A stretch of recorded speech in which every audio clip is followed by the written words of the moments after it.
different things, but one of the things that you probably know about me is my passion for mashups and applications and breaking the bounds of what we can do with voice. Now, this is not a new idea, and so let me just go over some of the history of this really carefully. Right here, you see this is Alexander Graham Bell. You may recognize the guy. We're telephone guys. What you might not know is he was hired by Samuel Gridley Howe, the president of the Perkins School for the Blind, to write an over-the-top application on the existing telegraph wires to be an assistive communication device to the blind. And that's where phones come from. They come from an application. We think of them as infrastructure now, but they actually started as their own application, but it didn't stop there, obviously. So do you just imagine a world where you have to explain what an IVR is? You know, there was a time and place where we had to convince businesses to bring on IVRs, and we had to save a receptionist, and we can do all this stuff. Yet still trying to find an application people liked. People had troubles with that one sometimes. The next application in line? Next application in line was prepaid calling cards. Those of you who were around in the 70s and 80s knew that that was really the application that drove a lot of the traffic at our field. You're sitting here in Hyannis, Massachusetts, the proud home of Excel switching, which was the programmable switch for most of the prepaid cards in the day. And so we went through that application. And then as Dan said, I met Dan at Pingtel, where Dan and I were working together on the first SIP phone, and Dan was my architect. And I was brought in to do the networking and the application with our CEO, Jay Batson. And do you remember the applications that we did? No, you do not. That didn't quite work out either. I did have a mashup fascination. And this particular picture is only here for Robert Gallup, because the people next to me on that O'Reilly stage is Kevin Nethercott's technical team 20 years ago doing mashups at Lineup. And so, yeah, you just take a picture of that for Kevin. I'm sure he'll appreciate that. I did not age a day. And then I was really excited when this came out. I'm sure you were too, because I thought finally phone applications. But what I didn't realize at the time, but I very much realize now, is there's only one phone application on this phone. The phone has nothing to do with an iPhone generally, and everything to do with a handheld computer that works with you. Even until now, frankly, the applications that were on those phones weren't phone applications either. Now we're getting somewhere. And what we're seeing out of the vCon app community, I think, is just stunning. And here's just an example of the kind of applications we can write today, sort of dashboards that Creo is lighting the world up with. The ways in which we can use vCons to have insights to our businesses that we didn't have before makes it a really very interesting place for all of us to start to think about their own unique ways that we can take the conversations in directions that we wanted. So what I wanted to talk about was maybe the ways in which we could put together applications like the diary and what we have here at Strolid GPT. So one of the great things that we can do at Strolid, if you're one of our customers, is you can ask our robot about your business. And the reason we can do that is because we talk on behalf of that business. So we see a lot of their conversations. As we said before, the vCons stand as a model for the business, not entirely, but 70%, and very easy to intersect into. And so you can start asking questions about your particular business because now your robots have the data they need to do that. So what will help enable this in the vCon world? We have one insight I want to just bring to you coming from the TADHack community. So we've been sponsors of a vCon mashup competition with Alan Quayle and the TADHack community for years now. And what we found is that the vCon mashups are becoming dominant. And we think they're becoming dominant not because vCons are cool, but they are, but because a document is easier than an API. If you want to make an application, it's much easier to base it on a document than an API, therefore more people can do it. More tools can do it, and so it's easier to do. And the fact that the vCon happens to be a file, I think, is magic and makes these sorts of things possible. So I want to talk about, just for a second, before I tell you what the story should be, how we write applications generally. There's all kinds of application architectures, of course, but the classic SaaS application architecture, called Model View Controller, identifies 3 different places where you would write applications. The model being the actual data, the controller being the thing that gets the data. Why do you need something to get the data? Because there's business logic. Not everybody should get the data. Maybe the data needs to be combined before it's gotten. That business logic is called the controller, and the view is how you display it. So it's how we as programmers have a mobile app that works the same as a web app, works the same when it sends you a text message. The views are different, but the controller and models are the same. Okay, that's just standard. Most of the stuff works like that. Ask ChatGPT or ask Replit, it'll do it for you. By the way, if you haven't used Replit as an AI generation tool, it's really stunning. And one of the ways it pulls off its stunningness is to very much use this architecture a lot. It's easy to use, easy to replicate. Now, this architecture happens to be very much close to what I would do with vCons, except of course the difference would be the model. Now the models are the vCons, getting to Justin's excellent presentation. By the way, expect some contributions from Justin into the vCon working group around some of that verified stuff. But thank you for that, appreciate that. So just imagine that the data now is the conversations. Same thing on the top, just different conversations, same exact stack. And so here's my recommendation. A lot of us are represented here on this diagram of how I would put together a store. And there are only four things in this store, and it's a pretty easy thing to explain. And so here they go. So there are people who make vCons. We've met many of them. You are some of them. Lots of things do make vCons, so there are people who make them. I have them here as the phone and email. And so I propose that when these emails get created, they get stuck into basically a conserver to do all the things that conservers do. And the people who run conservers, I would call them vCon hosters. These are the people who are responsible for the maintenance, the protection of the data rights of the people whose vCons are in there.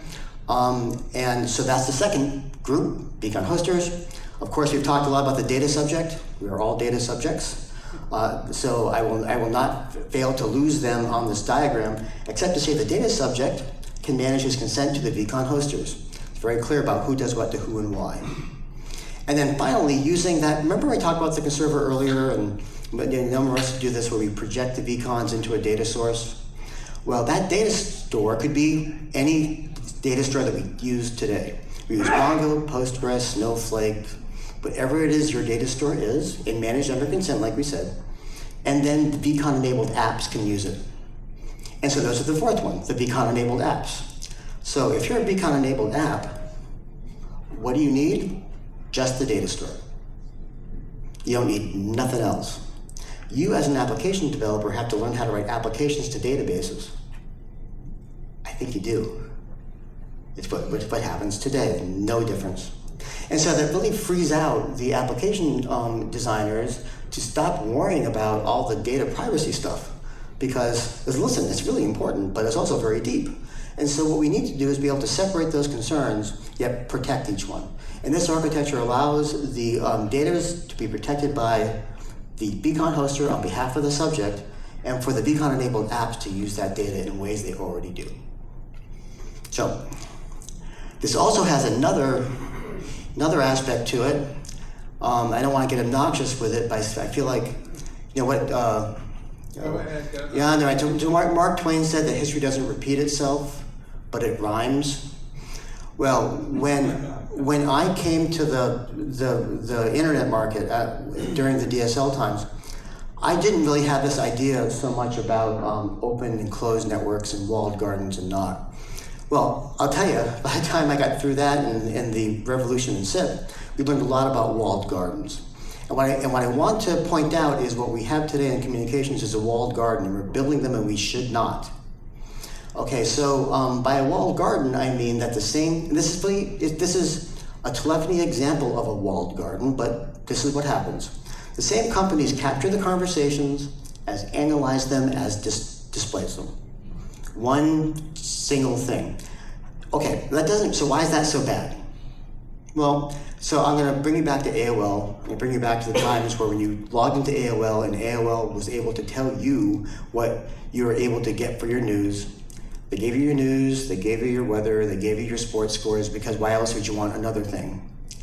Then along comes the internet and we go, oh, maybe there's other places for me to get this information, that's why I want other things. So that's really relevant here, I believe. So imagine this situation here, where we have this architecture with independent hosters, providers, and stores. What it means is that you have every element along the way has the control over how much they would like to open themselves up or not, to be able to choose their providers or not, for a truly open ecosystem, allowing the companies who are hosters to allow their customers to come to all of the vCon apps that are available simply through a managed URL. And that allows, the people who write the apps to really get them into the hands of people who want them without having 200 different API integrations for 200 service providers. It also means that if you're a service provider, you don't have to go settle up with 200 app providers, because your job is to fill in the bucket. And if you're the bucket guy, if you're the hoster, well, your job is to keep everything safe. So that is the architecture which I'm sort of like suggesting here. And so here, let's just for a quick second go over some of the particulars. So who's making vCons? I don't think I have to go over this one very much. I mean, like we make vCons. We talked a lot about that, so we know where they come from. And, I think the whole voice automation space, this agentic AI stuff is hot. And one of the nice things, and, we're working with this with Consig, so thank you, RJ. Where, when they do automations on our behalf, at the end of the conversation, they bring us back a vCon so we know what happened. And it's such a nice, tight interface. It's really easy to test. It's really easy to describe. It works out. The integration was like a charm. Why? File URL. File. Save. So anyways, I think that's going to become, the fact that it's a file, I think is one of the better aspects of it. Okay, again, I'm going to go over this one really quickly, but remember the conserver. The basic idea behind the conserver was it was storing and projecting data in. And so in this case, that maybe made it a little bit more detailed, where I have stores like databases you could store to, or you could have an MCP interface as a hoster. It's a very young protocol, obviously, but it's the right idea. And so maybe as a vCon hoster, your MCP is a standard pipe that you have, that your customers have existing ecosystems that go to add like OpenAI or Claude or whomever your provider is. WatsonX, another great example, is that your interface to them is MCP, and that's how you, as a utility, as a hoster, provide that functionality. And then on the, if you also remember this part, the Copilot development pattern, this is how we write our apps. It's working pretty good. And you can also have real-time notifications through webhooks when things change. So, and we talked about the consent, revocation, and application. Now I hope this is making a little bit of a sense here. So now we can use that consent application to delete the information from the conserver, which then flows down and removes or changes or modifies the data downstream, keeping everything straight, everything in tune. And that is, okay, now. So let's talk about some of the application choices just really quickly before we're done around how this works. And now what I've done is I've redone this architecture, minimizing the bucket of vCons. I'm sorry, you vCon hosters. I love you still, but let's talk about the apps. So what I have here is three different kinds of apps with three different kinds of interfaces. And so in here, we have the existing dashboarding, consent, voice of customer kinds of applications we see coming. So as you know, we had 5 or 6 people write the original vCon white paper, and we had literally had 20 pages of business opportunities that we thought were enabled by them, by vCons themselves, and we see them all coming out, and they're all based upon the vCons. But there's also this other bucket, which is all the customer enterprise applications. So you as a business yourself have your own needs for your own applications. This model also works really, really well for that. So let me just see here. Talked about the diaries. Okay, so here's an example of an implementation for a no-code, low-code app. If you're not familiar with those, it's an enterprise application that allows you to write really quick, mobile-ready applications for your enterprise workforce, usually for deliveries or logistics or checking boxes off or whatever that you have to do. Again, same MVC architecture. The model here is our vCons held in Snowflake, which are filled in by the conserver. Our controller is actually a Python Jupyter Notebook point-and-click AI interface, and then it also provides the view for us. And so here's one of our enterprise apps. This is part of the fun, Strawlid experience here. So that's what it looks like in Snowflake. But this is what we put together, the always famous vCon quality report. By the way, part of our culture. This is here. This San Vincenzo, the patron saint of quality data. Yeah, you can see. Actually, you can tell if he's got the charts going on. You have more hair there, Thomas. Oh yeah, no, that's Saint Vinny. No, that's Saint Vinny. My business partner Vinny has an eye for data. I'll tell you, he does. So what we use this for is to ask ourselves the question: how are we doing with creating vCons? And so every day we have a snapshot of how many we made, and this is basically a couple of days ago probably. So we made 6,752 vCons, down 20%. Why are we down 20%? Because since yesterday was Sunday. Okay, not a bigger day on Sunday.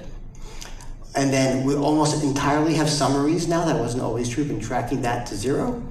And then we can track our spend, the size, etc. And so this is something that we could really easily do. It didn't take us more than 10 minutes to do. I think I did it as a joke during a stand-up, right? Even with the San Vincenzo, right? With the image generation. So it was very, very fast to put together. But here, let me just give you another example. Let's talk about mind making, what Claude's doing here, which is a diary service, a simple diary service for SMEs. I want to take my conversations and see them in ways that help me as a small businessman. How did this work? Okay, so we have vCons held in MongoDB.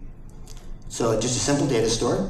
We're using OpenAI as the controller, that now using Streamlit as the output. And by the way, Streamlit is actually the guy from, Kevin's, the guy on stage with the Kevin's, he's the Streamlit community manager. That's what Dharmesh did. And so this is his work afterwards in the Mashup thing. I'm awesome. And so in this case, we have a diary program. And this is really simple. What happened today? This is the conversations that happened, here are the action items that happened, and the opportunities. So this didn't take all that long to do either. It was not a hard thing.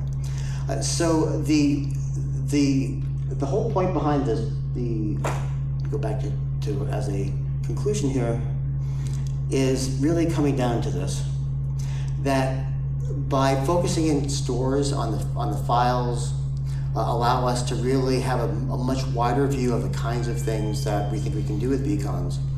And so what I would recommend, so please keep this model in mind as you as hosters and you as emitters and application guys go forward.